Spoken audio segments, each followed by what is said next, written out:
itu bukan Tuhan, Pak. Itu bukan Tuhan, itu hayalan.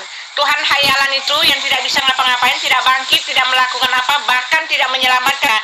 Nggak ada gunanya punya Tuhan seperti itu, karena dia tidak akan ngapa-ngapain, tidak akan nongol, tidak akan membantu, tidak akan melakukan apa-apa. Tidak ada pengaruhnya buat hidup kalian, karena memang dia tidak ada Tuhan kalian.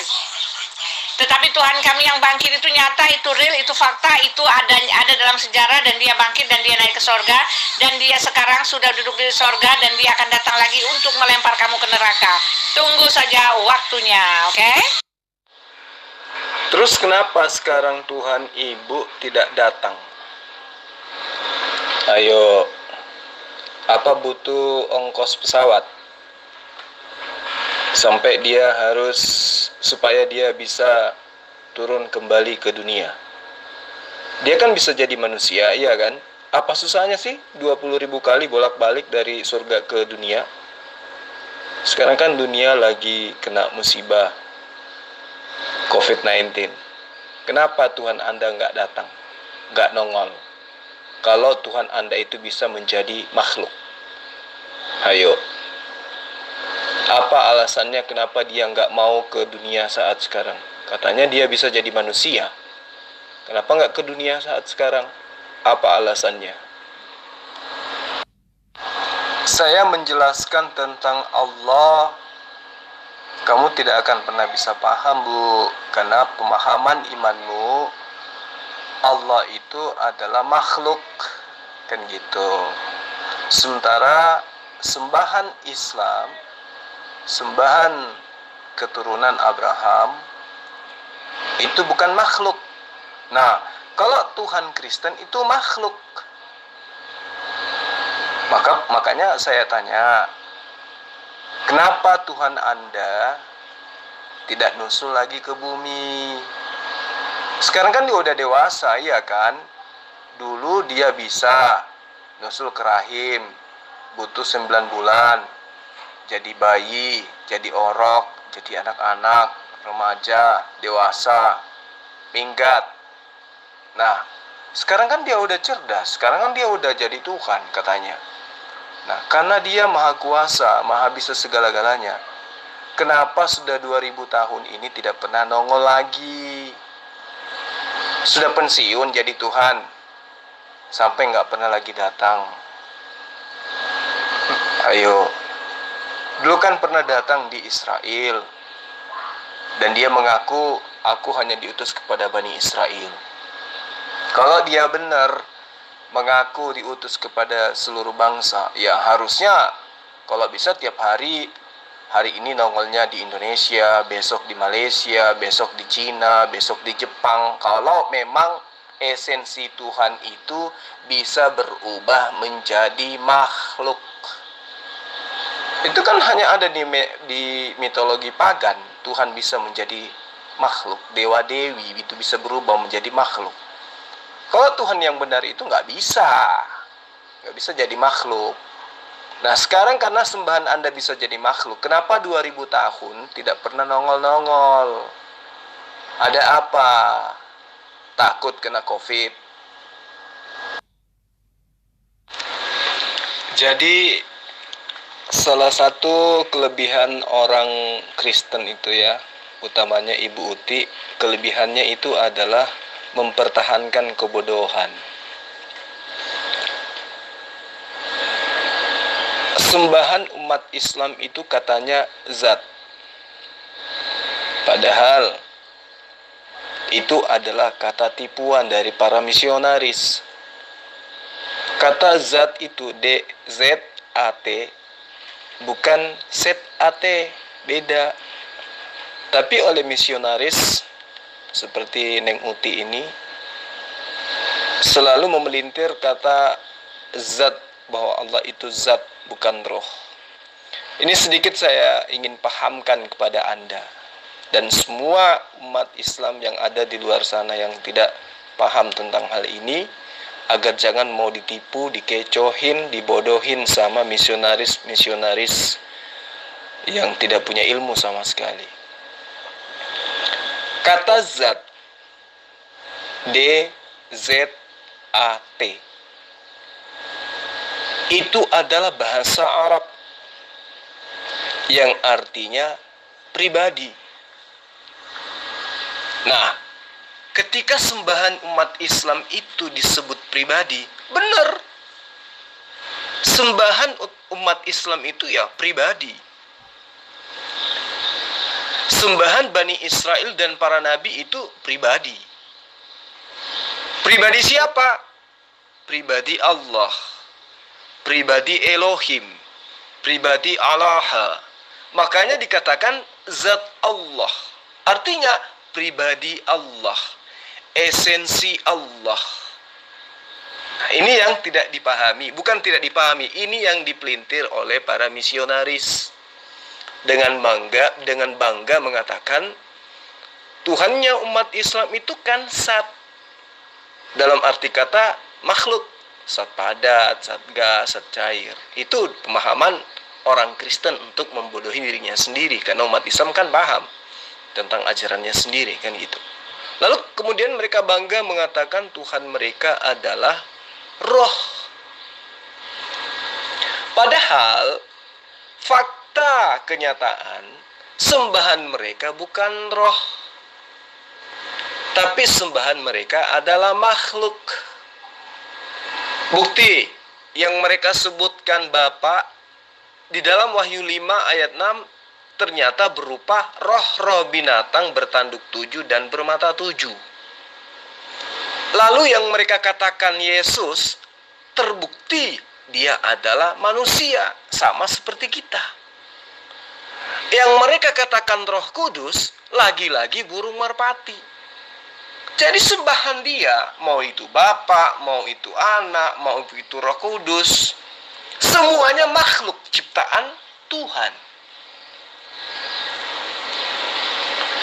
Kalau Tuhan sembahan Kristen itu roh, berarti benar bahwa Tuhan mereka adalah makhluk, karena roh itu adalah ciptaan Allah. Roh itu adalah kekuatan yang diciptakan oleh Allah yang berfungsi untuk menghidupkan makhluk. Layaknya air yang diciptakan oleh Allah untuk menghilangkan dahaga makhluk. Layaknya udara yang diciptakan oleh Allah untuk dihirup oleh makhluk.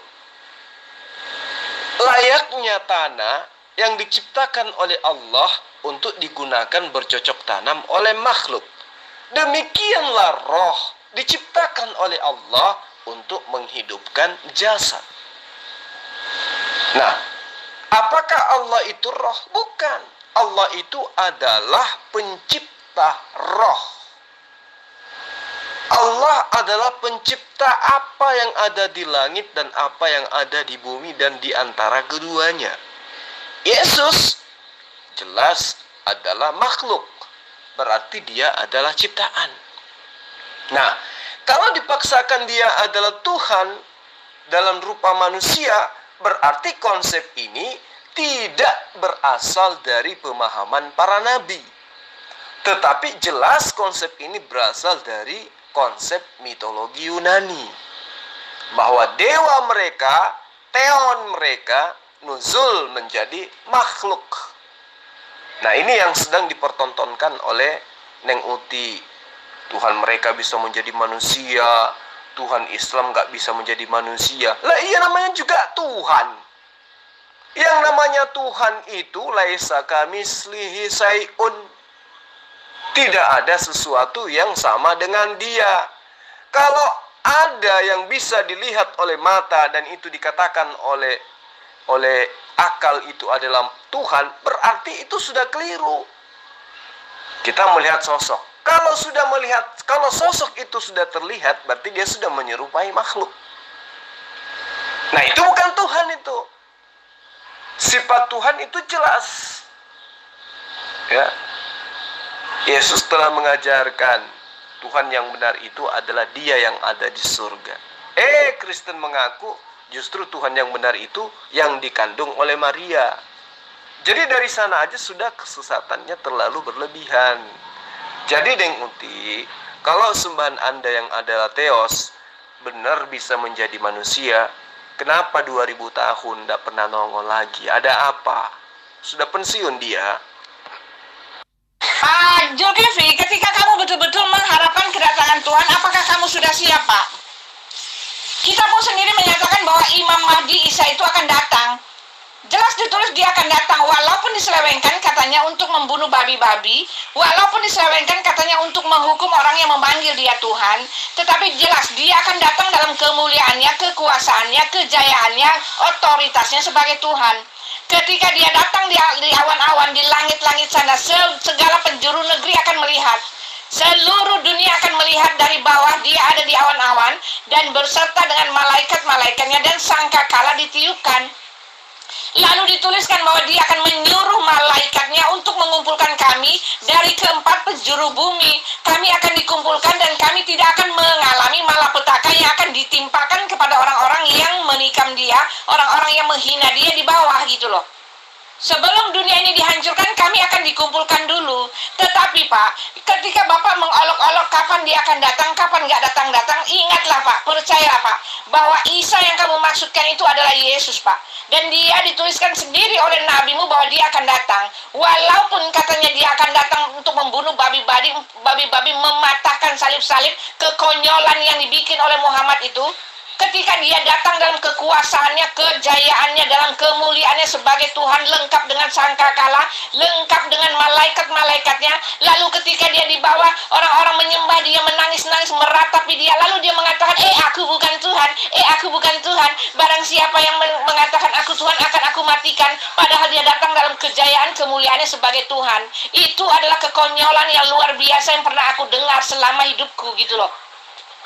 Ketika kamu itu datang dalam kekuasaan kamu sebagai raja, kamu bawa segala tentaramu, kamu bawa semua serdadumu, kamu bawa semua anak buahmu, kamu bawa harta bendamu, kamu datang dengan kemuliaan, dengan kejayaan, kehebatan. Lalu orang-orang kagum kepadamu, lalu kamu mengatakan, aku bukan raja, aku bukan raja. Itulah contoh yang diberikan oleh nabimu untuk kalian. Mana ada yang akan datang di awan-awan berkuasa lengkap dengan malaikat-malaikat dan sangkakalanya, lalu kalian mengatakan itu hanyalah nabi? Lalu ngapain? Apa kekuasaannya? Karena Imam Mahdi itu adalah kuasa otoritas tertinggi Tuhan, tidak bisa digantikan oleh apapun. Lalu kenapa justru Isa yang akan datang dalam kekuasaan kemuliaannya itu? Nah, sekarang ketika kamu mengatakan kapan Tuhan itu akan datang, tunggu saja waktunya. Karena gejala-gejalanya, tanda-tandanya sudah diberitahu.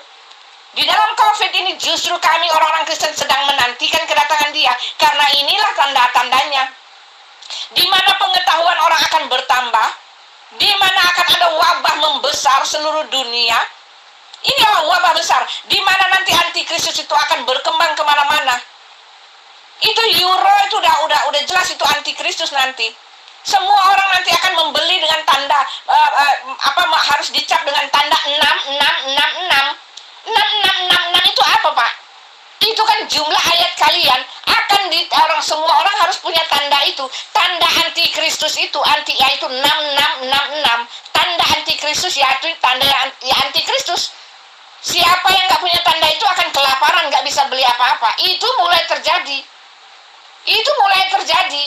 Gitu loh. Jadi semua tanda-tanda kedatangannya sudah mulai ditunjukkan sekarang. Jadi tunggu saja. Ketika kamu mau bilang, kapan Yesus akan datang, tunggu saja. Kamu akan menduduki tempat yang paling rendah di neraka, oke? Neraka yang paling bawah, di mana panasnya tidak bisa kamu pikirkan lagi, oke? Yang Ibu jabarkan itu pengajaran Bani Kristen. Ya, kami mengenal Allah. Allah yang ada di dalam Al-Quran adalah Allah yang ada di dalam Torah, Allah yang ada di dalam Nebi'im dan juga Ketubim. Kitab Torah yang biasa kalian sebut dengan sebutan Pentateuch itu berarti hukum, mencakup 5 kitab Nabi Musa, yang nama kitabnya diambil dari kata-kata pertama dalam kitab tersebut. Dan kelima kitab itu tidak pernah mengajarkan konsep mitologi seperti ajaran Kristen. Bereshit, yang berarti pada mulanya, tidak ada isinya yang menceritakan tentang mitologi Kristen. Wile Semot, artinya inilah namanya, tidak pernah membahas tentang kekristenan.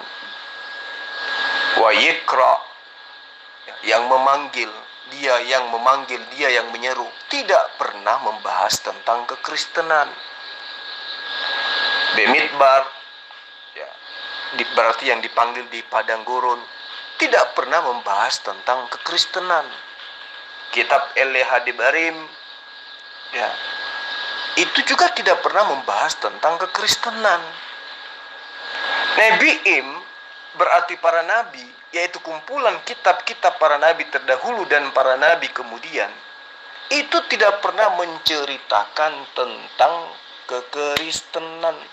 Bahkan Yesus yang percaya kepada kitab Bereshit, Wilai Semot, Wayikra, Bemibrat, dan El-Hadibarim, itu tidak pernah mengajarkan kekristenan. Nah, kekristenan mengajarkan Yesus itu adalah Tuhan, adalah Hasem, adalah Allah yang bisa berubah menjadi manusia. Nah, sekarang saya tanya, kenapa 2000 tahun sudah berjalan, tidak pernah Yesus itu lagi datang? Sudah pensiunkah dia? Apa tuh kan ada yang kepalanya mau botak sih? Orang punya Tuhan ya, orang punya Tuhan lah. Kenapa kita itu selalu saja di Indonesia itu tukang sibuk sih? Saya heran.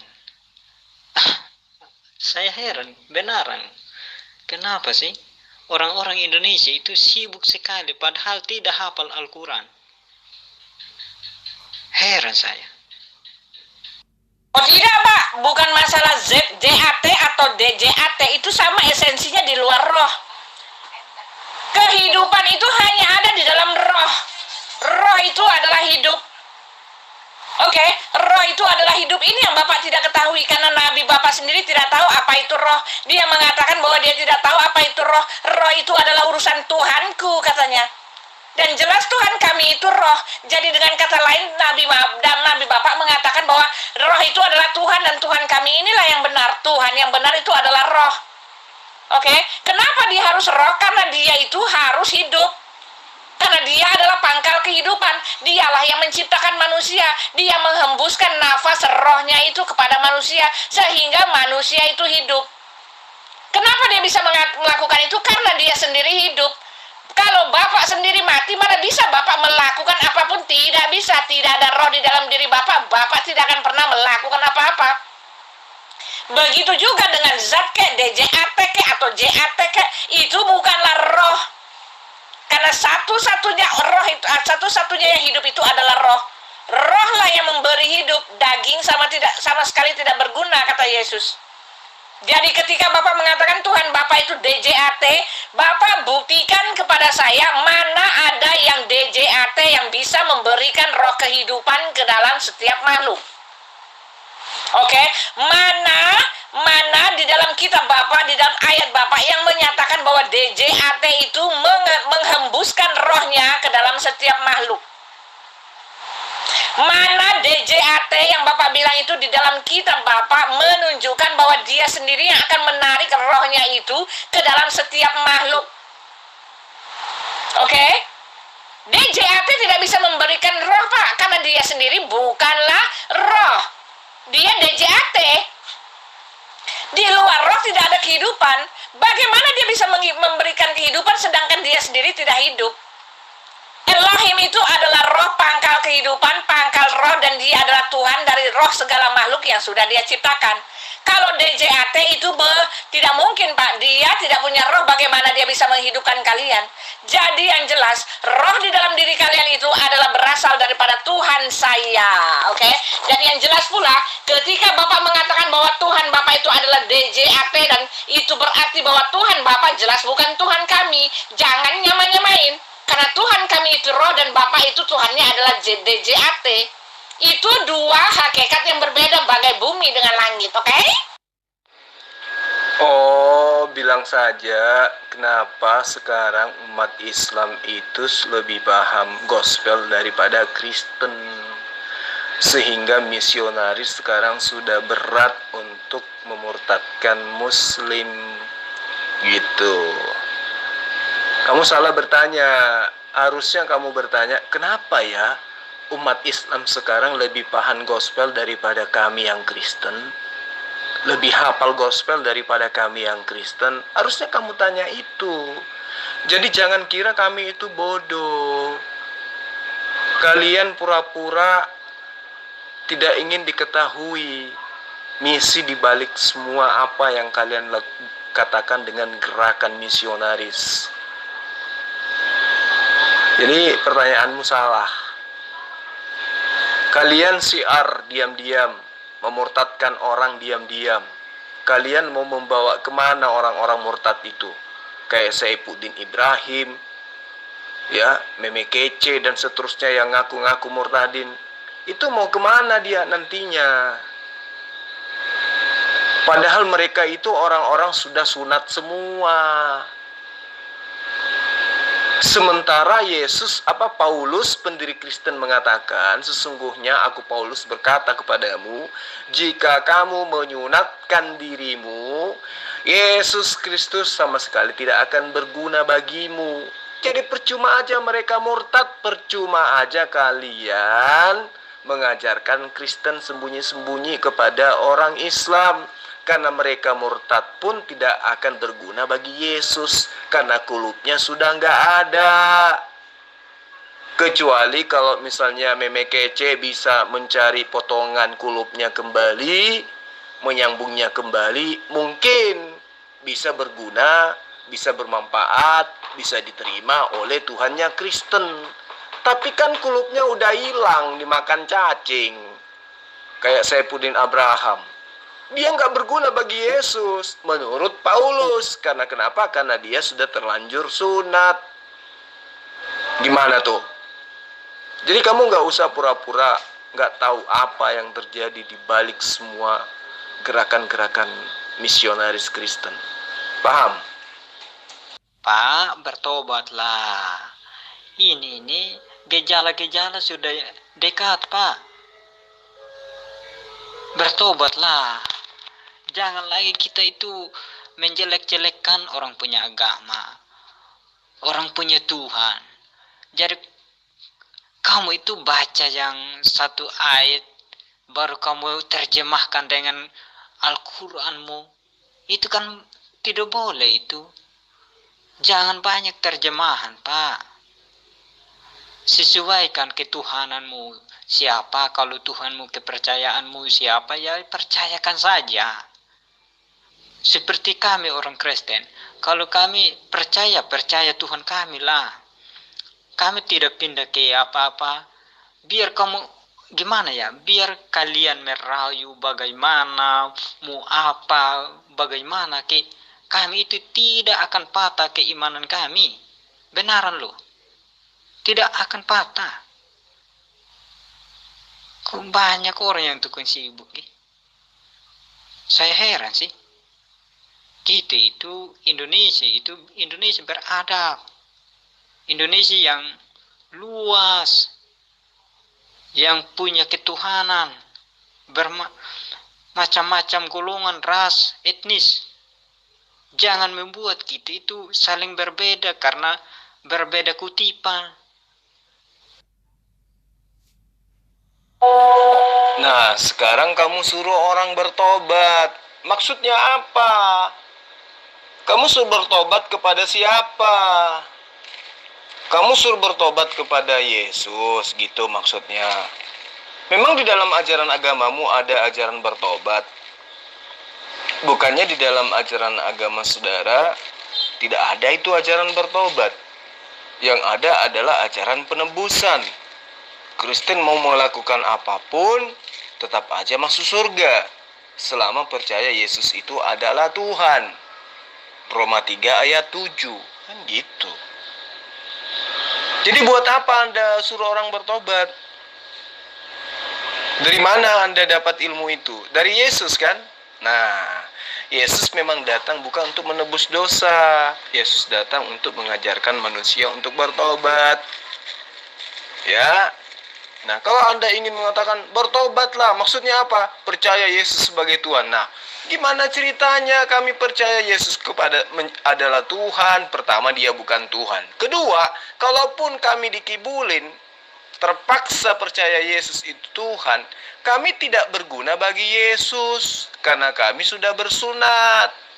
Sementara pendiri Kristen mengatakan, kalau kau sudah bersunat, maka Yesus Kristus tidak berguna bagimu. Kasihan si Saipudin Abraham, kasihan si Meme Kece, murtadin-murtadin abal-abal itu, mereka sudah tidak punya kulub. Dan orang yang tidak punya kulub itu tidak berguna bagi Yesus. Jadi percuma kan kamu mengajarkan kami bertobat?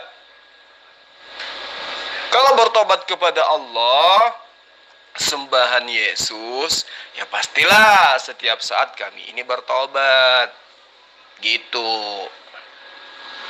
Baca Pak, jangan hitung kata P aja, tapi hitung orangnya sekarang. Di Indonesia itu sudah berapa orang Muslim jadi Kristen? Baca Pak, coba baca di artikel-artikel. Jangan Pak, jangan begini begitu bikin opini yang berbeda. Baca Pak, jangan hanya debat tentang Al-Quran, Alkitab, terus melecehkan orang punya Tuhan. Itu salah Pak. Saya gimana ya? Saya berpikir kita itu berbeda-beda, saling menghargai, bukan saling melecehkan, menjatuhkan satu sama lain. Begitu. Kami itu orang-orang Kristen tidak begitu Pak. Kalian ini selalu mencari masukkan orang lagi di debat ini. Aduh, heran saya. Bagaimana kalian menjadi manusia yang baik, punya akhlak yang baik, perbuatan yang baik, yang dinilai itu oleh Tuhan, perbuatanmu dengan imanmu, tata kramamu, tingkah lakumu, itu yang dinilai. Bukan, oh caranya begini, Tuhannya ini. Memang kamu itu berasal dari surga. Kita itu sama-sama manusia, lahir dari tanah, dari rahim ibu. Jangan saling menjelekkanlah Pak. Sadarlah, sudah tinggal berapa tahun lagi kehidupan kita ini. Waktunya kita itu berbuat baik, melakukan yang baik buat orang lain. Loh kok malah curhat? Yang menjelekkan siapa? Memang kalian dalam misi memurtadkan orang itu tidak menjelek-jelekan Islam, tidak menjelek-jelekan Muhammad SAW, tidak menjelek-jelekan Al-Quran, tidak menjelek-jelekan Allah Subhanahu Wa Taala. Yang harusnya sadar itu Anda, gitu loh. Saya kan hanya mengatakan kalian syiar mengajarkan kekristenan, terus kalian mau saya diam gitu melihat semua itu terjadi gitu, membiarkan generasi Islam itu dimurtadkan di mana-mana. Itu yang Anda mau. Kemudian Anda mengatakan yang dinilai adalah perbuatan, yang dinilai adalah niat, yang dinilai adalah sikap. Sejak kapan Kristen ngajarin itu? Kristen itu begitu menerima Yesus sebagai Tuhan, sudah selamat dia. Jadi jangan Anda mengada-ngada meninabobokkan kami yang debaters ini, kemudian kalian menusuk dari belakang gitu loh. Saya pahamkan kepada Anda, percuma ada misionaris untuk memurtadkan, percuma. Kenapa? Orang Islam itu semuanya sudah disunat, sudah tidak berkulub lagi. Jadi kalaupun kalian murtadkan, itu tidak berguna bagi Yesus. Paulus mengatakan di dalam Galatia 5 ayat 2, sesungguhnya aku Paulus berkata kepadamu, jika kamu menyunatkan dirimu, Yesus Kristus sama sekali tidak berguna bagimu. Jadi buat apa kalian memurtadkan umat Islam dengan bagi-bagi Indomie? Sementara konsep ajaran iman kalian menurut Nabi Paulus kalian, mereka yang kalian murtadkan itu tidak berguna bagi Yesus. Jadi kalian hanya butuh perpuluhan dari murtadin-murtadin ini. Karena untuk masuk ke dalam kerajaan surga mereka tidak akan mungkin, karena Yesus tidak berguna bagi mereka, karena mereka sudah tidak berkulub. Kecuali mereka kembali mengoperasi kelamin mereka, mengambil potongan-potongan kulub mereka sewaktu mereka di khitan dalam ajaran agama Islamnya mereka dulu, kembali disunat, kembali disambung, baru bisa berguna kalau mereka berkulub. Sekarang kan mereka sudah tidak berkulub, berarti sudah nggak berguna bagi Yesus meskipun mereka murtad, meskipun mereka mengaku Yesus itu Tuhan. Tapi menurut Paulus mereka tidak berguna lagi, gitu loh. Nah, tapi sebaliknya dalam Islam, kalau Anda dapat hidayah, kulub Anda justru harus dihilangkan. Nah, sekarang umat Islam kalau dia murtad harus menggunakan kulub supaya berguna bagi Yesus Kristus.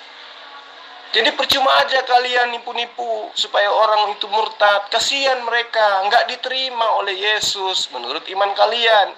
Tidak diterima oleh ajaran Kristen, hanya diterima oleh umat Kristen untuk supaya bahu-membahu semakin banyak mereka Kristen untuk menyumbangkan perpuluhan. Tetapi untuk diterima oleh Yesus Kristus, menurut Paulus tidak akan, karena mereka sudah bersunat. Gitu kawan. Bertobat Pak bukan berarti harus ikut Tuhan saya. Bertobat itu ikut Tuhan kamu. Masa Anda ini salah besar Anda? Tolonglah bertobatlah ikut Tuhan kamu. Artinya bahwa kamu itu bertobat bukan berarti harus ikut Tuhan saya. Artinya tingkah laku, perbuatanmu dan segala macam itu harus lakukan bertobat. Jangan melakukan melecehkan orang punya agama, melecehkan orang punya Tuhan, menjatuhkan pendeta-pendeta, menjatuhkan Romo. Itu kan hal yang harus Anda harus bertobat agar Anda tidak binasa. Pak Zulkifli, Bapak semua hanya mengklaim. Sudah jelas Tuhannya Bapak, Allah Subhanahu wa Ta'ala itu adalah zat dan Tuhan kami itu adalah roh. Bagaimana Bapak bisa mengatakan bahwa itu adalah satu oknum yang sama? Bapak semuanya cuma mengklaim. Di dalam kitab Bapak tentang Tuhan, Bapak itu cuma mengklaim. Ketika Bapak mengatakan bahwa Tuhan Bapak itu adalah YHWH juga, mana pengakuan dari Tuhannya Bapak yang mengatakan bahwa dialah YHWH itu? Tidak akan pernah ada yang mengatakan bahwa tidak ada pernah di dalam tulisan di kitab Bapak yang mengatakan bahwa Allah Subhanahu wa Ta'ala menyebut dirinya YHWH. Itu adalah dua pribadi yang sangat berbeda. YHWH itu jelas dikatakan dia adalah penebus dan juru selamat. Ini tidak bisa Bapak pungkiri. Dia sendiri yang mengatakan bahwa dia itu adalah penebus dan juru selamat. Sedangkan Allah Subhanahu wa Ta'ala dia tidak melakukan apa-apa. Dia bukan penebus, dia juga bukan juru selamat. Bagaimana Bapak menyamakan asal mengklaim? Apa yang Bapak bisa klaim dari orang-orang Yahudi itu, dari Tuhan orang Yahudi itu? Sedangkan Tuhan yang Bapak membenci bangsa Yahudi itu. Yang Bapak klaim itu Yahweh itu dia mengasihi bangsa itu bagai biji matanya. Sedangkan Tuhan Bapak itu di dalam setiap halaman kitabnya itu penuh dengan ucapan-ucapan kebencian, provokasi mengenai bangsa Israel, orang Nasrani, dan bangsa Yahudi. Bangsa Yahudi itu bagaikan momok bagi Tuhan kamu. Bahkan diminta untuk diperangi. Tetapi berbanding terbalik dengan Yahweh Elohim. Dia bahkan mengatakan bahwa bangsa itu adalah bagai biji matanya, dan dia sendiri turun tangan membawa bangsa itu untuk keluar dari tanah perbudakan Mesir, tanah Arab itu. Bagaimana Bapak bisa mengatakan bahwa Allah Subhanahu wa Ta'ala yang mempunyai sorga bidadari, pelampiasan hawa nafsu itu sama dengan sorganya Yahweh? Yahweh mengatakan bahwa di sorganya itu tidak ada orang berkelamin bahkan. Bagaimana Bapak mau menyamakan dua persepsi, dua hakikat, dua pribadi, dua oknum yang berbeda ini menjadi satu? Tidak bisa Pak, jelas Tuhan Bapak bukanlah Tuhan kami. Oke? Ibu Uti, sebenarnya jujur ya Bu ya, saya tuh udah malas berdiskusi dengan Ibu. Karena menurut saya, Ibu tidak punya ilmu sama sekali. Jadi gini, penerjemahan kitab Ibu di dalam berbagai bahasa itu mempunyai sejarah yang panjang sekali. Kitab Torah menurut pandangan Kristen adalah kelima kitab perjanjian yang ada di dalam perjanjian lama. Kejadian, Keluaran, Imamat, Bilangan, dan Ulangan. Yang sering mereka sebutkan, orang Kristen sebutkan sebagai Pentateuch. Itu adalah kitab yang pertama kali diterjemahkan ke dalam bahasa Ibrani, ke dalam bahasa Yunani. Dari bahasa Ibrani ke dalam bahasa Yunani maksud saya. Yang merupakan bahasa pergaulan sehari-hari pada zaman Helenisme. Nah, terjemahan yang dikerjakan atas perintah Raja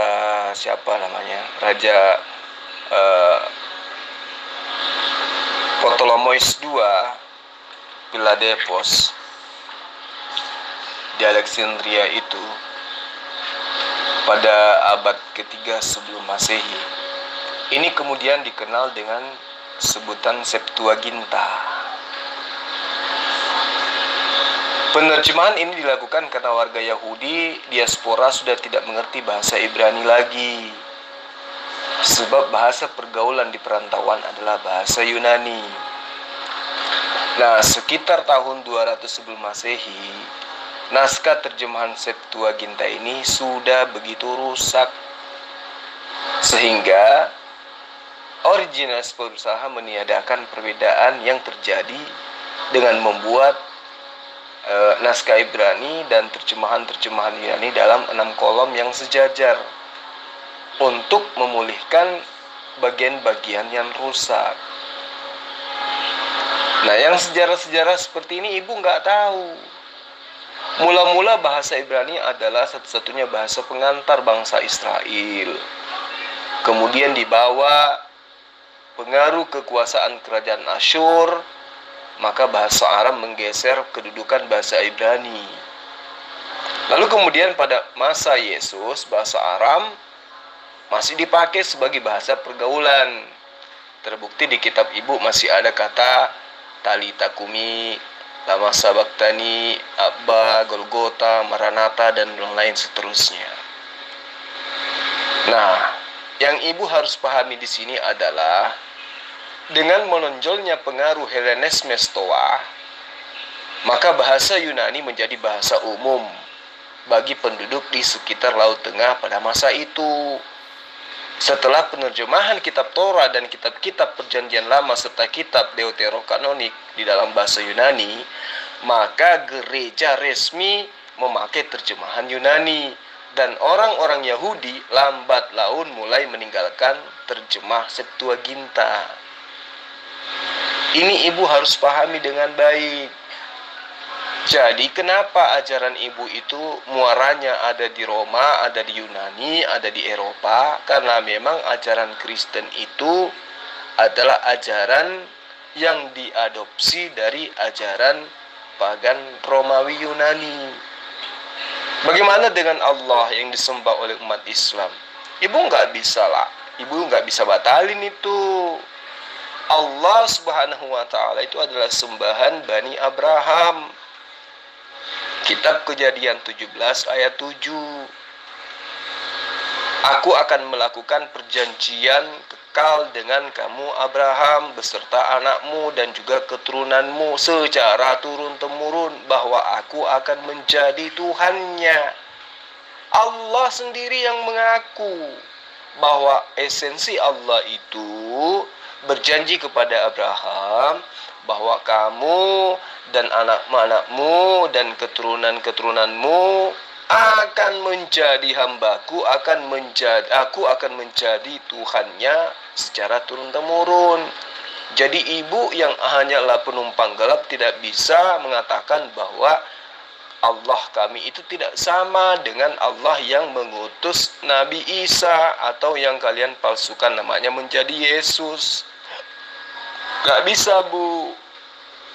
Itu yang perlu ibu pahami dengan baik. Nah, kalau saya membahas tentang hal-hal yang seperti ini, itu nggak cocok dengan ibu yang ngomongnya kayak mesin ketik peninggalan Belanda tahun 3 dan tidak sesuai dengan pemahaman konsep sejarah agama dan kitab ibu sendiri gitu loh. Saya tidak bisa melayani orang yang tidak punya ilmu, itu intinya. Kamu nonton Christian Friends. Nah, itu Christian Friends itu kan tahu tentang bahasa-bahasa, baik itu bahasa Arab maupun bahasa Inggris. Jadi Anda jangan gimana ya, harus lihat, Pak. Nah, orang tahu itu pasti orang ada kekuatannya, orang pasti belajar tentang ilmu-ilmu. Makanya lihat dulu, bukan berarti dia membelok-beloknya. Siapa yang mau ikut ya ikut, siapa yang tidak mau ikut ya tidak ikut. Kan itu prinsipnya, harus pegang prinsip masing-masing, Pak. Itu jangan itu harus semua orang sama, jangan beropini seperti itu. Itu sama halnya bahwa Bapak ini tidak sesuai data yang ada. Itu salah, itu harus sesuai data. Iya, sekarang kan tidak ada yang tahu. Bilang orang tua saya, bisa saja kita bohong juga. Bisa saja, saya juga bisa bohong. Tapi tidak boleh bohong, Pak. Dalam menyebut nama Tuhan itu tidak boleh bohong. Iya, Pak, tapi hanya karena untuk mau membelokkan orang lain itu, kalau bohong itu dosa besar, Pak. Iya. Jadi kita sadarlah, sepenuhnya sadarlah. Anda ikut Tuhan kamu, jadi kami juga ikut Tuhan kami. Tidak boleh, harus begini begitu. Jadi harus serang sini situ. Kalian kan tahu mayoritas di Indonesia. Masa kalian harus serang kami yang minoritas? Artinya itu ada kegagalan dalam pengajaran kalian begitu. Memang kamu ada dasar penelitiannya. Kalau ada dasar penelitiannya, Anda bisa benar. Tapi kalau tidak ada dasar penelitiannya, Anda salah. Jangan, Pak. Jangan berdasarkan dari pemikiran Anda sendiri. Iya kan? Kalau Anda tidak ada dasar penelitiannya, sudah. Jangan berdasarkan pada pemikiran sendiri. Iya kan? Iya. Itulah. Kalau kita hanya berdasarkan dari pemikiran, itu artinya bahwa itu karang-karang. Itu artinya bahwa itu tempel atas. Iya kan? Sudah ada tanda tangannya, masa diambil cap lagi untuk tempel supaya kelihatan itu rapi. Tapi itu salah, Pak. Harus berdasarkan fakta dan dasarnya penelitiannya yang sesuai. Kalau memang itu tidak ada penelitian, dasar penelitiannya, sudah, itu membenar. Itu, Pak. Nggak nyambung Anda ini. Bawa-bawa lagi si CP. Si CP satu orang Berada di mana nggak ditahu. Orangnya kayak mana nggak tahu. Tapi satu orang ini diakui bisa bahasa Arab. Kemudian bisa membatalkan ajaran Islam yang sudah 1500 tahun, 400 tahun. Hanya satu orang. Itu pun tidak jelas. Orangnya siapa? Ngaji aja nggak bener dia. Iya toh? Sementara Rasulullah Muhammad Sallallahu Alaihi Wasallam orang Arab, sahabat-sahabatnya orang Arab, sejazirah Arab gunakan bahasa Arab. 1400 tahun silam sampai hari ini orang memahami Al-Quran dengan menggunakan bahasa Arab. Terus kelebihan CP itu apa? Kalau cuma bisa bahasa Arab, lah, apa kamu kira sahabat-sahabat Rasulullah itu nggak tahu bahasa Arab? Apa kamu kira sejazirah Arab itu nggak tahu bahasa Arab? Sampai mereka semua menjadi Islam. Lalu kemudian karena CP bisa bahasa Arab, lantas kemudian Islam bubar gitu. Loh, gimana sih Anda ini? Tim kami sudah ngirim email, ya, suruh datang ke Indonesia dengan pengamanan yang ketat. Nggak ada nyali. Lihat coba Dr. Zakir Naik. Iya loh? Sekarang dia cuman ngoceh-ngoceh, nggak ngerti siapa dia. Disuruh baca Quran pun salah-salah. Dan apa tuh coba tujuannya kayak gitu? Apa tujuannya? Ingin mengkristenkan Kristen buat apa? Mengkristenkan Kristen buat apa? Tujuannya ingin mengkristenkan Muslim. Untuk apa juga? Percuma. Karena umat Islam itu dari kecil udah disunat. Nah, sementara di kitabmu itu jelas dikatakan tidak boleh disunat. Bahkan di dalam Lukas 16 ayat 16 sangat terang dikatakan, honomos kai hoe propetai hos eunau. Atau singkatnya dikatakan gini, opotote hebasilela toteu egolinsetai kai pas o auten brasetai. Maksudnya apa? Hukum Torah dan kitab para nabi berlaku hanya sampai pada Yohanes. Dan sejak waktu itu kerajaan Allah diberitakan dan setiap orang yang menggagahinya berebut memasukinya. Jadi hukum Torah itu tidak berlaku lagi dari sejak zaman Yohanes. Maka wajar kemudian menurut iman Kristen dari pendiri Kristen sendiri bahwa sesungguhnya aku Paulus berkata kepadamu, jika kamu menyunatkan dirimu, Kristus sama sekali tidak berguna bagimu. Jadi buat apa si CP itu petantang petenteng ingin memurtadkan orang? Islam semua sudah pada bersunat. Jadi percuma juga mereka murtad.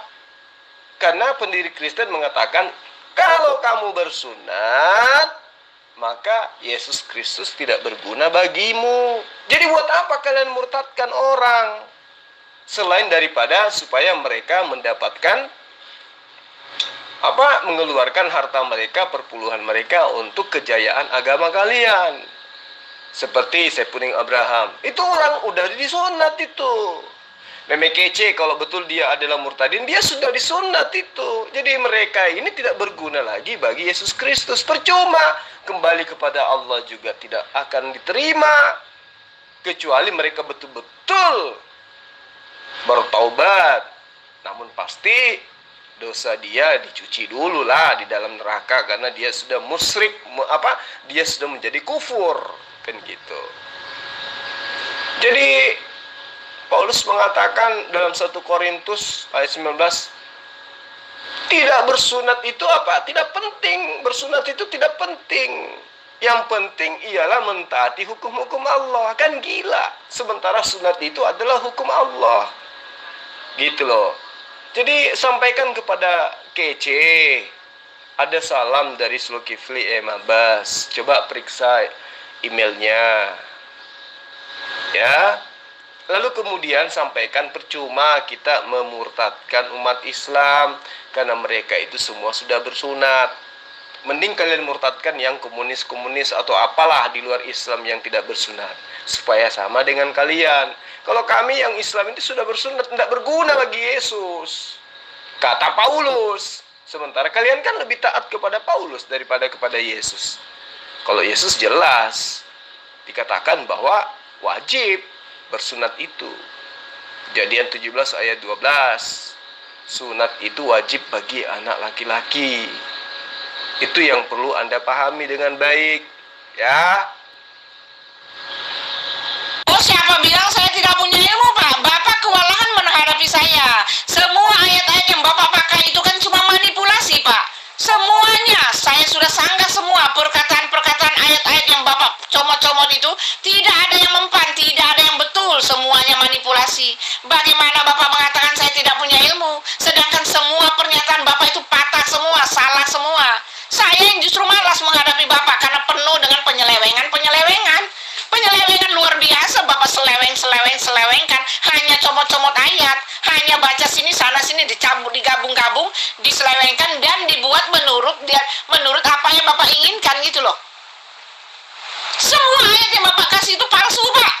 Ayat-ayat comotan dan itu salah semua. Bagaimana Bapak mengatakan saya tidak ada ilmu? Bapak yang tidak bisa menghadapi saya. Tidak bisa, kebenaran tidak bisa ditutup-tutupi, Pak. Tidak bisa, kebenaran itu akan menyatakan diri. Ketika kebenaran itu ditutup, dia akan menyatakan dirinya, Pak. Oke? Yang pada intinya, Ibu harus tahu Kristen itu berasal dari mana gitu loh. Ya, ajaran Helenisme Stoa itu adalah ajaran asli daripada ajaran Kristen. Kalau sekarang Anda membawa-bawa nama Hasem, nama Elohim, nama Bani Israel, wajar. Ibu kan hanya mengimani kitab lembaga Alkitab Indonesia, iya kan? Atau lembaga lupa ayat Injil. Pada abad kedua Masehi, kitab Ibu sudah diterjemahkan ke dalam bahasa Latin dan Syria. Sekarang disebut Suria. Pada abad ketiga, tersedia terjemahan Alkitab bahasa Koptik atau bahasa Mesir. Lalu menyusul terjemahan Gospel atau Bible ke dalam bahasa Etiopi, sekarang Ethiopia. Lalu bahasa Gotik, sekarang bahasa Jerman Timur, atau bahasa Kaukasus pada abad keempat.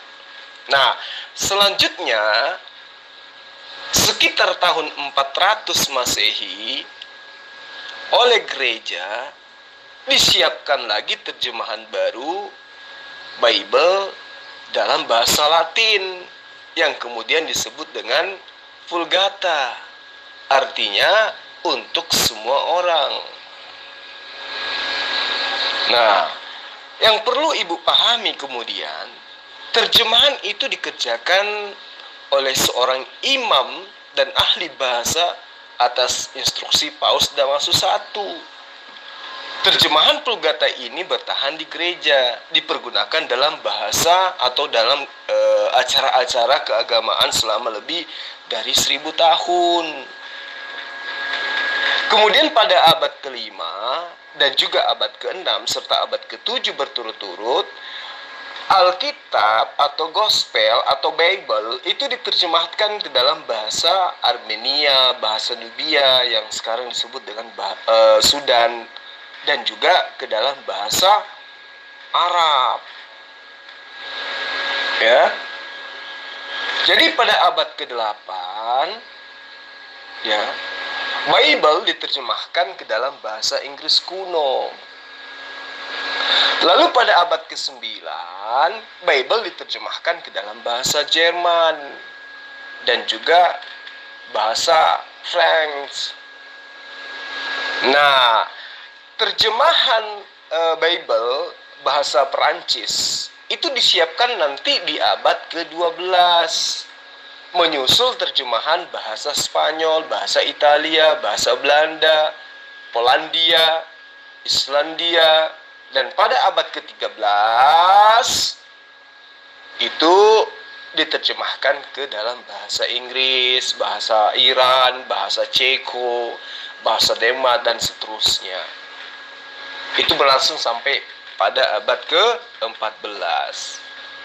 Nah, jadi pertama, sepanjang sejarah pada tahun sekitar 1384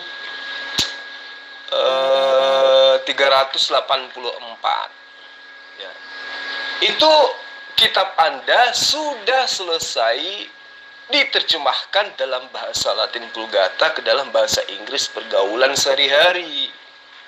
Nah, anehnya yang ibu harus tahu, prakarsa yang berani ini dikecam sebagai gerakan sesat atau bidat di dalam Kristen. Nasib yang serupa juga menimpa seorang penerjemah ya pada abad yang sama, pada tahun yang sama. Kalau tidak salah,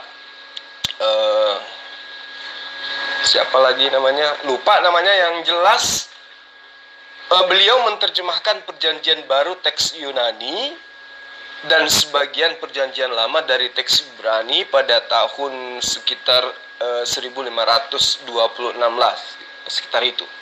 Akibatnya dia kemudian dijatuhi hukuman penjara dan dibakar hidup-hidup oleh gereja. Kalau saya tidak salah, di antara namanya itu ada tiga kata, tiga suku kata, di antaranya adalah William. Nanti ibu cari tahu itu. Nah, berbeda dengan seseorang yang bernama Tindale. Nasib mujur menyertai bersama dengan Martin Luther, bapak reformator gereja dari Jerman, ketika menerjemahkan gospel ke dalam bahasa Jerman sehari-hari pada abad ke-16. Dia tidak dijatuhi hukuman apapun. Nah, langkah Luther ini adalah gebrakan besar di gereja pada masa itu. Ini kita belum masuk ke dalam terjemahan Lembaga Alkitab Indonesia loh. Jadi kalau ibu bangga dengan ajaran ibu yang sekarang, belajar dulu sejarah. Belajar sejarah.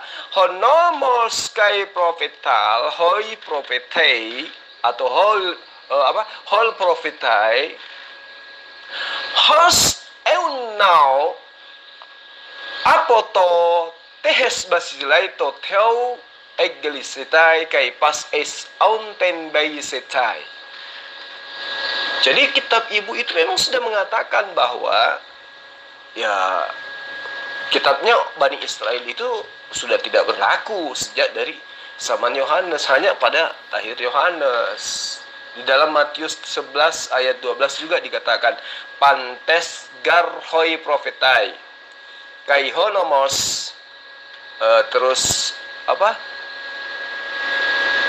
Kaihonomos, terus kemudian Heus now profetetaulsan, dan seterusnya dan seterusnya, bahwa sebab semua nabi dan kitab Torah itu bernubuat hingga tampilnya Yohanes saja. Jadi ibu harus banyak belajar supaya ibu tahu asal usul daripada ajaran agama ibu. Kenapa bisa ada Lembaga Alkitab Indonesia, dari mana asalnya, terus apa hubungannya dengan ajaran para nabi, itu ibu harus pelajari, jangan sok tahu gitu loh. Malas saya sebenarnya, Bu. Ya tahu lah Pak, tahu, bukan berarti tidak tahu, tapi dia juga berdasarkan yang saya bilang itu, dia mungkin berdasarkan penelitiannya, makanya dia omong, berani berbicara. Tapi kalau kamu cuman marah doang, itu sama halnya itu cuman membuat orang atau memberikan kekesalan kepada orang lain, itu salah Pak. Begitu Pak, kalau memang Bapak lakukan hal yang terbaik, ya sudah, sosialisasikan tentang keagamaanmu, sosialisasikan tentang ketuhananmu, begitu Pak. Jangan menjadi membuat lagi stigma yang kurang benar. Jangan membuat itu Pak, itu salah besar Pak ya. Lebih baik belajar dulu baru kita berbicara tentang Tuhan. Justru itulah kemudian saya katakan kepada Anda, jangan pernah melakukan kristenisasi terhadap umat Islam. Kenapa? Karena umat Islam itu pegangannya kuat terhadap ajaran agamanya.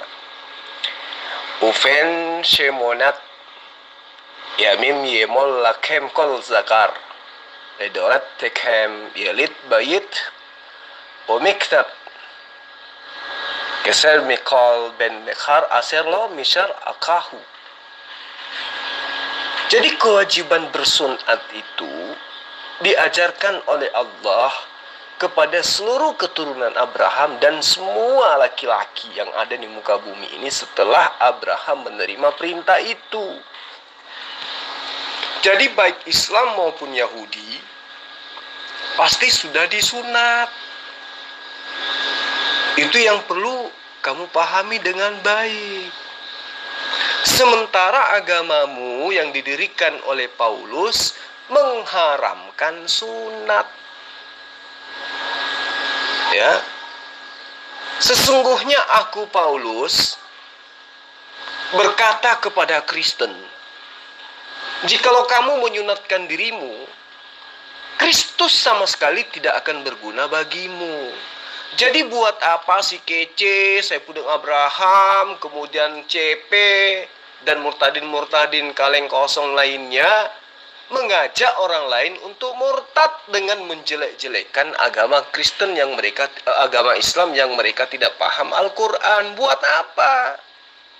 Kan kasihan Saipudin Abraham, Muhammad kece, murtad, padahal sudah tidak berkulub, berarti sudah sunat, dan itu tidak berguna bagi Yesus. Jadi buat apa mereka kalian murtadkan? Ini pelajaran buat umat Islam di luar sana. Kalau Saipudin Abraham, meme kece, murtad, dia sudah tahu Yesus tidak akan berguna bagi diri mereka. Karena mereka tahu Tuhan yang benar itu adalah Allah. Tapi karena mereka mau fulus, ya apa sih artinya semua itu? Karena itu belum dilihat oleh mata menurut mereka. Akhirat nanti kita cerita di akhirat.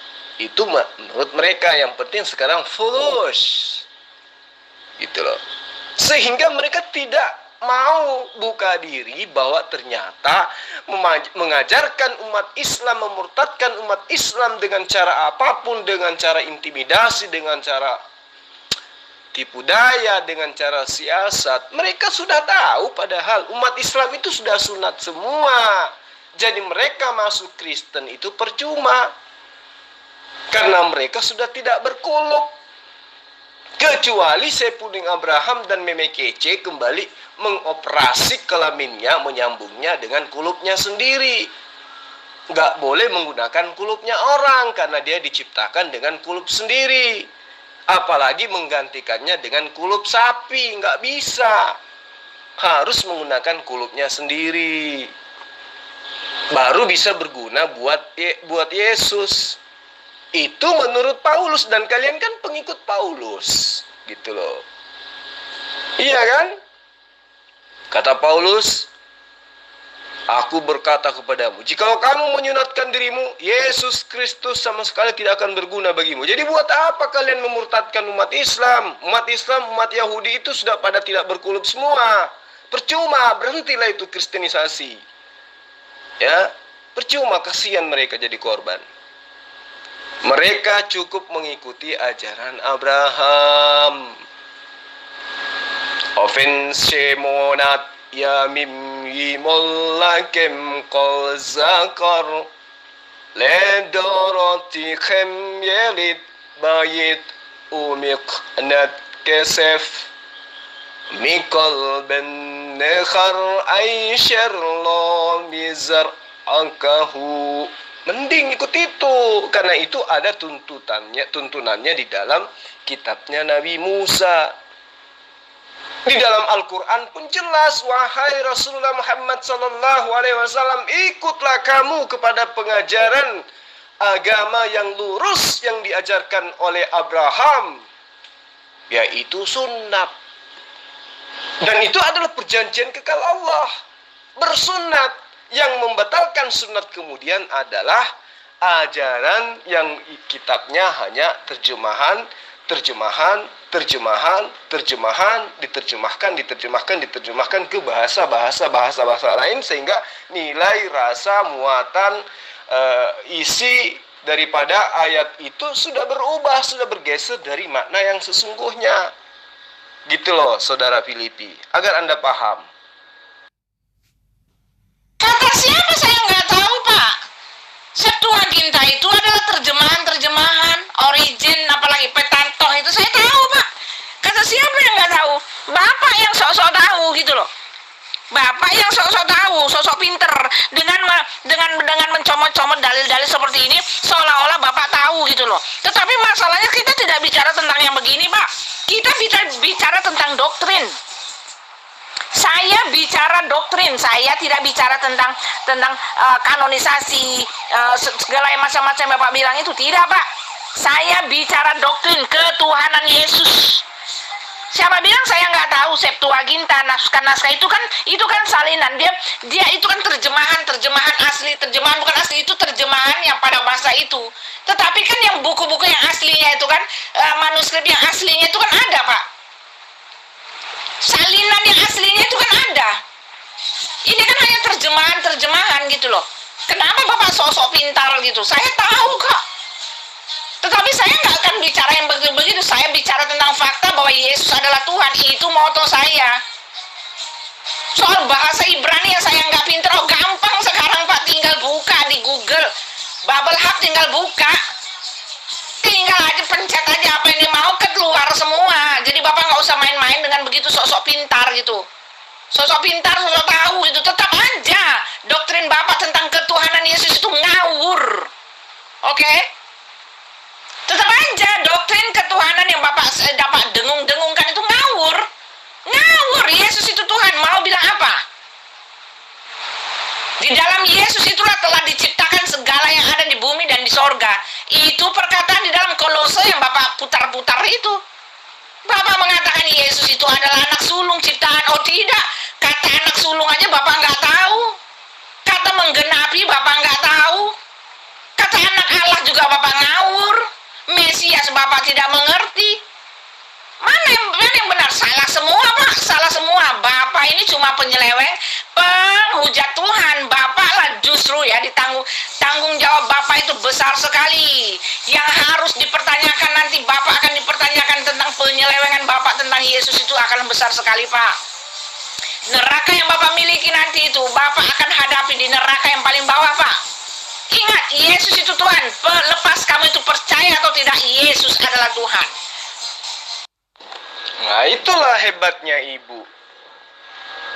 Yang saya katakan ibu beriman tanpa ilmu. Ibu percaya doktrin, tetapi ibu tidak mau belajar tentang sejarah kitab Anda. Itu konyol namanya, Bu. Ya. Justru saya ngajarin kepada ibu, ya kan?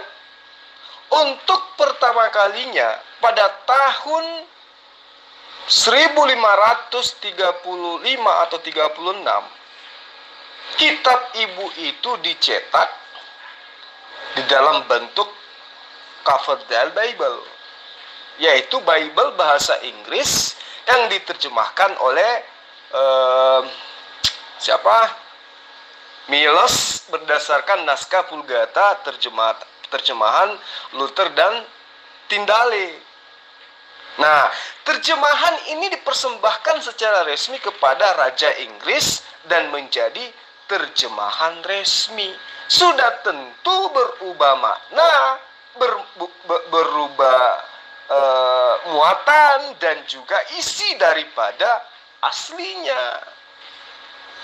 Nah, selanjutnya pada tahun kira-kira 1600 ya, Raja James menerbitkan terjemahan Gospel atau Bible ke dalam terjemahan bahasa Inggris dalam versi yang lain lagi. Terjemahan Bible yang diterjemahkan ke dalam versi lain lagi ini kemudian dikenal dengan Bible King James Version. Sampai saat ini, ya, Bible King James Version ini telah direvisi berulang-ulang sebanyak 5 kali. Dan itu ibu nggak mau tahu. Yang pasti ibu hanya percaya doktrin Tuhan datang dalam rupa manusia. Padahal itu adalah doktrin daripada mitologi Yunani yang diemban oleh Kekaisaran Romawi, yang menjajah tanah Yudea, yang menganut ajaran Islam, namun masih bentuk ilmu tauhid yang diajarkan oleh para nabi. Jadi ibu harus tahu, pihak Katolik Roma tidak puas dengan terjemahan King James Version itu. Ya, dan saya yakin juga ibu pasti tahu itu. Sehingga pada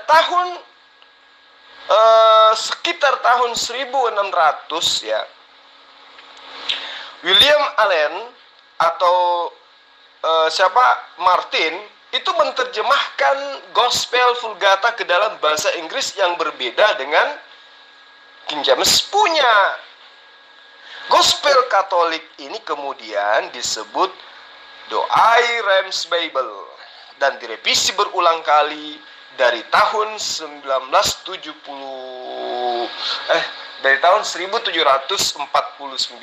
sampai tahun 1772. Nah, belakangan kemudian muncul versi gospel aneh-aneh. Ada Bible Reader, yaitu gospel yang Bible yang apa bilangnya ya, disingkat dengan Perjanjian Baru diringkas 50% dan Perjanjian Lama diringkas 25%. Terakhir yang ibu harus tahu, di tahun 2002 di Amerika Serikat beredar gospel atau Bible yang menarik bercover artis wanita cantik dari Jerman, Claudia Schiffer, yang berpakaian telanjang dada. Itu yang ibu nggak tahu.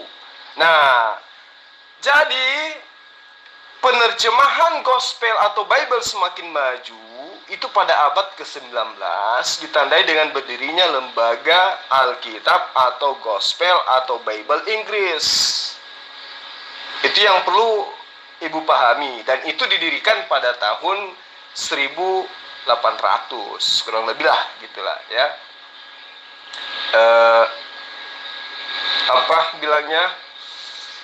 Kemudian pada saat abad ke-19 itu ya Belanda juga ikut-ikutan membentuk sebuah lembaga Alkitab. Itu saya sudah sering sampaikan di tahun 1814. Disusul dengan Alkitab Amerika Serikat, Lembaga Alkitab Amerika Serikat di tahun 1816. Kemudian lembaga-lembaga Alkitab di negara-negara lainnya pun itu semakin menjamur. Nah, pada tahun 1946, Lembaga Alkitab Seluruh Dunia mendirikan Perserikatan Lembaga Alkitab Seluruh Dunia yang disebut The United Bible Societies. Jadi itu yang perlu ibu pahami. Peranan lembaga gospel atau lembaga Bible di seluruh dunia itu sangat besar dalam penyebaran Bible. Sehingga pada abad ke-19, penerjemahan Bible di dunia meningkat drastis dari 55 bahasa menjadi 550 bahasa. Lalu pada tahun 1993 di seluruh dunia tersebar Bible lengkap dalam 2062 bahasa. Dalam bahasa Inggris saja, ibu perlu tahu saat ini sudah beredar 50 versi terjemahan Bible yang berbeda-beda. Jadi benar, ibu tidak mau tahu sejarah. Yang ibu mau tahu itu cuma dogma. Sementara kami umat Islam itu belajar. Tiap hari kami belajar, tiap hari kami tahu sejarah, tiap hari kami menggali sejarah kebenaran agama. Sebagai penginjil, saya akan tetap mengabarkan berita bahwa ajaran yang ibu anut itu sudah tidak layak fungsi, sudah tidak layak untuk diajarkan. Karena kenapa? Apalagi di Indonesia, laki-lakinya sudah pada bersunat semua, sementara di Kristen tidak boleh bersunat. Karena kalau bersunat, Yesus tidak berguna bagi mereka. Jadi percuma ngajarin kristenisasi. Percumi, kami udah pada sunat semua. Nah, yang sudah terlanjur masuk murtad, tolong kayak Saipudin Abraham itu, si BMKC, dicari kulupnya, dioperasi, disambung kembali. Gitu loh. Kalau misalnya tidak bisa menemukan lagi kulupnya, ya saran saya pakai daging paha ayam aja disambungnya. Cuman saya takut kalau 3 bulan kemudian tumbuh bulu ayam di kulup.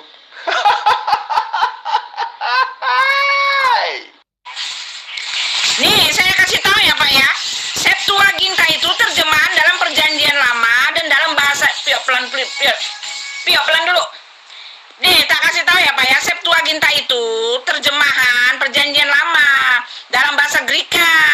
Terjemahan itu kalau Bapak bilang saya nggak tahu ya, itu terjemahan itu dibuat di Alexandria di Mesir tahun 285 sebelum Masehi. Oke? Lalu ada lagi terjemahan yang namanya Samaritan Petanto, yaitu Perjanjian Lama dalam bahasa Ibrani, tetapi memakai huruf Samaria. Lalu terjemahan yang namanya Syria, yaitu Alkitab Perjanjian Lama, Perjanjian Baru dalam bahasa Syria, dibuat pada abad pertama atau kedua. Lalu apa lagi yang saya nggak tahu? Vulgata gitu. Alkitab Perjanjian Lama dan Perjanjian Baru dalam bahasa Latin, diterjemahkan dalam apa tuh namanya tuh? Hieronymus, ya apalah tuh namanya tuh, kira-kira tahun 400. Kitab itu ada sekarang di Vatikan di Roma. Apa yang saya nggak tahu coba? Jangan sok-sok tahu soal begitu, tak, Pak? Saya jadi geli. Gini loh Bu, jadi upaya yang dilakukan oleh para teolog, ya, maksudnya teolog internal Kristen ya, itu memang sesuai yang saya gambarkan tadi pada Ibu, menyalin. Nah, salinan yang lebih tua dan terjemahan dari yang salinan yang lebih tua dan yang kemudian mereka terjemahkan dari bahasa yang satu ke bahasa yang lain, itu adalah sebuah upaya yang menurut saya justru melahirkan sebuah pengajaran yang tidak lagi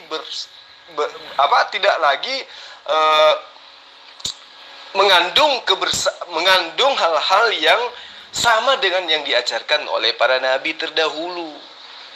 Kenapa?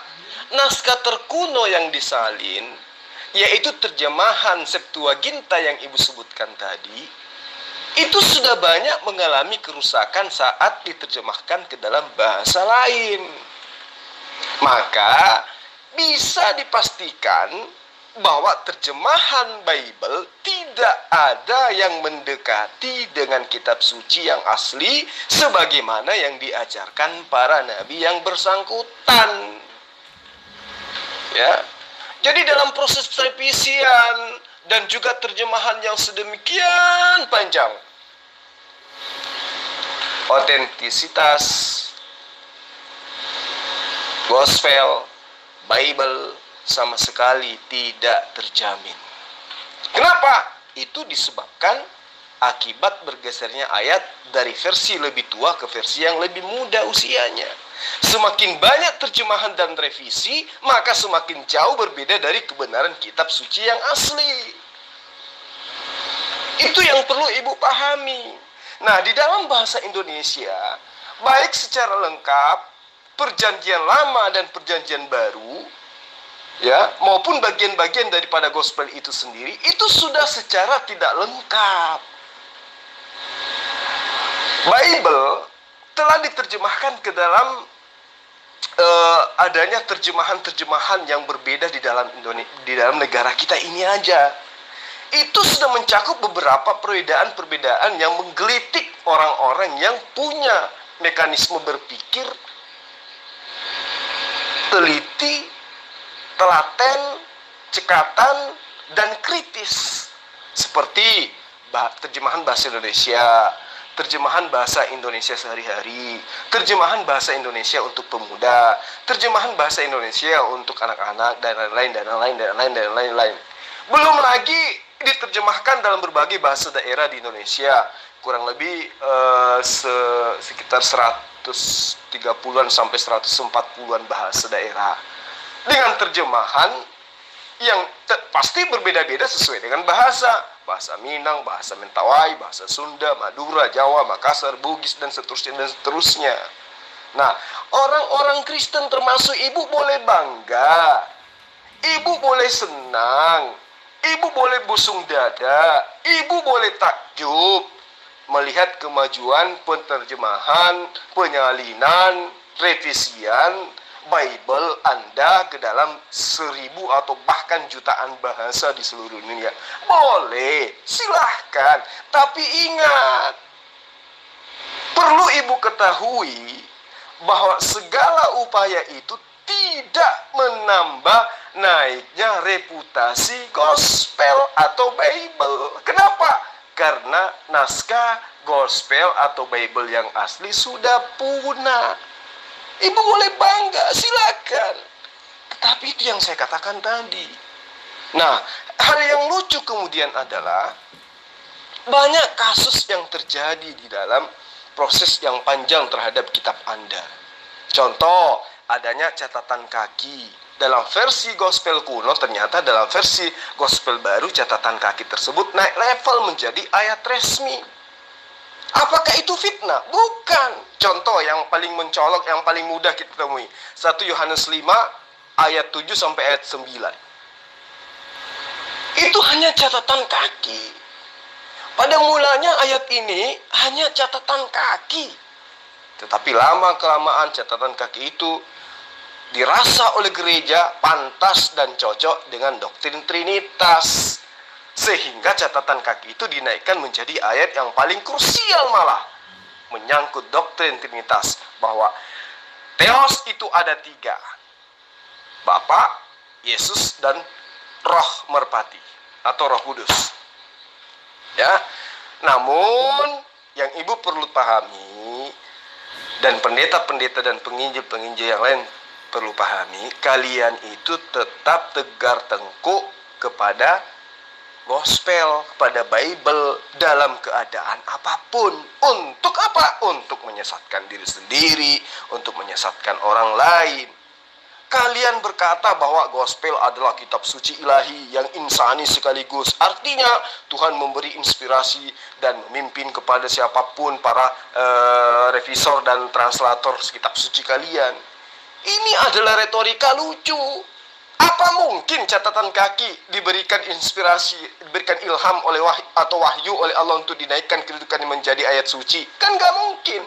Karena itulah ketika pendiri Kristen mengatakan tidak berguna bagi orang yang bersunat bagi Yesus Kristus, janganlah kalian mengadakan gerakan kristenisasi. Kasihan Islam-Islam yang tidak tahu tentang agama kalian yang ternyata berasal dari terjemahan yang sudah bergeser jauh dari kebenaran yang seharusnya. Mereka akan kalian tabrakan dengan kondisi mereka sudah tidak berkulub.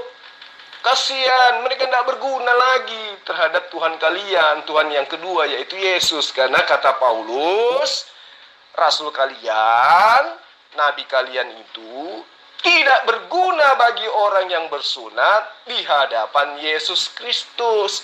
Jadi saya Puning Abraham dan juga Meme Kece, kalau mendengarkan VN saya ini, tolong besok kamu cari kulub kalian sendiri, kemudian kalian ke dokter, ya.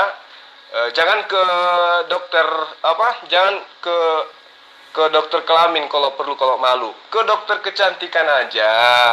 Pasang itu kulub kembali, disambung. Kalau kalian malu, sambung sendiri. Pakai lem Alteco bisa. Atau kalian jahit sendiri. Nah, bisa juga pakai lem besi bisa. Silakan supaya kalian itu berguna bagi Yesus Kristus. Tapi kalau misi kalian memang hanya untuk mencari duit, ya nggak apa-apa lah. Artinya hidup senang sementara di dunia ini aja gitu loh. Karena ingat, ini bukan fitnah. Saya berdasarkan dalil di kitab yang Anda imani sekarang setelah Anda murtad, bahwa orang yang tidak berkulub itu tidak berguna bagi Yesus. Nah, supaya Anda berguna, ya berkulub lah. Guru saya yang dari Kalimantan tadi sempat nelpon. Saya bilang, saya sarankan, Habib, gimana kalau mereka kita sarankan kalau tidak menemukan kulubnya yang sudah puluhan tahun yang lalu itu, bagaimana kalau dia menggunakan kulub sapi aja? Kata Habib, jangan. Dia harus kembalikan itu, cari kulubnya sendiri. Saya bilang, waduh payah ini kalau kayak gini. Tapi kalau saya sih sarannya pakai ditambal aja pakai paha ayam. Tapi yang saya takutkan 3 bulan kemudian bulunya tumbuh. Jadi keluar bulu ayam. Maaf, saya orang Protestan, Pak. M. Dhani, maaf. Saya orang Protestan, saya bukan Katolik. Saya Katolik, Rehan. Saya Katolik, Ari Safir. Safir jangan main wey. Ini ruang debat loh. Orang yang salah urat itu tandanya nggak pantas jadi debater. Ngapain panggil wey, sopan. Baik para sahabat sekalian, karena Ibu Uti dan juga Pendeta Filipi sudah hilang dari peredaran, maka saya akhiri materi ini ya sampai di sini. Dan itu ada pernyataan Ibu Uti yang saya dengarkan di grup, berdebat dengan orang lain. Yang satu dia ngaku dia bukan Katolik tetapi dia adalah Protestan.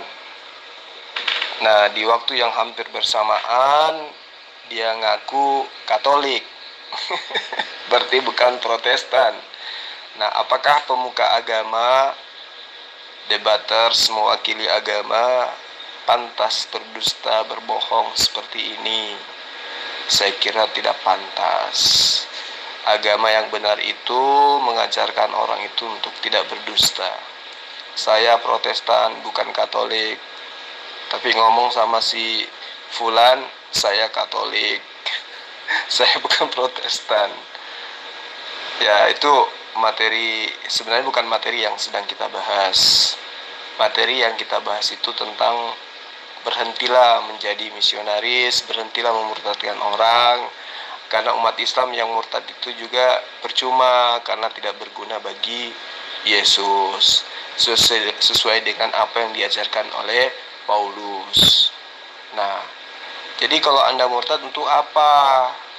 Sementara Anda kan sudah tidak berkulub, berarti tidak berguna bagi Yesus. Percuma teriak-teriak Tuhan, percuma bermujizat demi nama Yesus, mengusir setan demi nama Yesus, bermujizat, ya, bernubuat demi nama Yesus. Kalau Anda tidak berkulub, percuma, Anda tidak diterima oleh Yesus, kata Paulus loh. Ya, jadi kalau Anda sangat cinta Yesus, ya menjadi Muslim lah, karena Yesus kan sunat, Yesus puasa, Yesus sunat, Yesus sujud dalam ibadah, mengangkat kedua tangan ketika berdoa. Dan pokoknya Yesus itu mengajarkan ajaran Islam. Dia adalah Muslim yang taat, bukan seorang Kristen. Ya, Yesus sunat. Itu yang perlu dipahami dengan baik. Saya kira seperti itu ya para sahabat sekalian. Dari saya, Zulkifli M. Abbas. Mudah-mudahan materi yang agak kocak pada malam hari ini ya bisa kita jadikan sebagai sebuah pelajaran yang berharga demi untuk melindungi generasi kita dari ajaran tetangga gitu ya, yang mengajarkan ajaran Helenisme Stoa.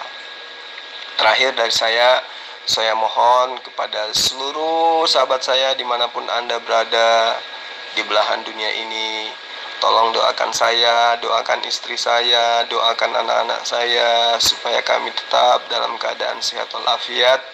Ya, demikian juga kami mendoakan para sahabat sekalian tetap dalam keadaan sehat walafiat, tetap dalam istiqomah beriman kepada Allah dan tidak menduakannya apalagi menggantikannya dengan teos-teos. Saya kira seperti itu ya para sahabatku sekalian. Sekali lagi, yuk mari kita saling mendoakan supaya kita dijauhkan dari hal-hal yang tidak baik. Saya akhiri, wabillahi taufiq wal hidayah. Salam satu Tuhan. Assalamualaikum warahmatullahi wabarakatuh.